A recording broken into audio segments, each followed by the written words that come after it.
దేవి శరన్నవరాత్రులలో 5వ రోజు శ్రీ మహాలక్ష్మి అవతారము 2025 సెప్టెంబర్ 26 శుక్రవారంన చవితి తిథి విశాఖ నక్షత్రంలో అమ్మవారిని శ్రీ మహాలక్ష్మి అవతారంగా అలంకరిస్తారు. మీరు గమనించినట్లయితే ఈరోజు చవితి తిథి ఉండబోతుందండి. అంటే 2 రోజుల పాటు చవితి తిథి వృద్ధి చెందుతుంది.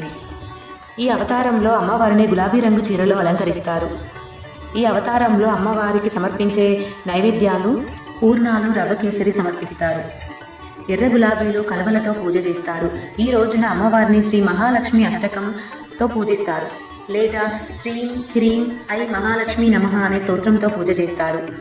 2 చేతులలో మూలాలను ధరించి అభయవరద హస్త ముద్రలను ప్రదర్శిస్తూ గజరాజు చేవిస్తుండగా శ్రీ మహాలక్ష్మి రూపంలో అమ్మవారు దర్శనమిస్తారు. మహాలక్ష్మి సర్వ మంగళకారిణి, ఐశ్వర్యప్రదాయిని, అష్టలక్షల సమిష్టి రూపమే మహాలక్ష్మి రూపం. డోలాసురుడు అనే రాక్షసుడిని వధించింది.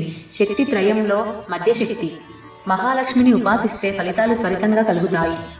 యా దేవి సర్వభూతేషు లక్ష్మి రూపేణ సంస్థిత అంటే అన్ని జీవులలోనూ ఉండే లక్ష్మి స్వరూపం దుర్గాదేవి అని చండీ సప్తసతి చెబుతోంది.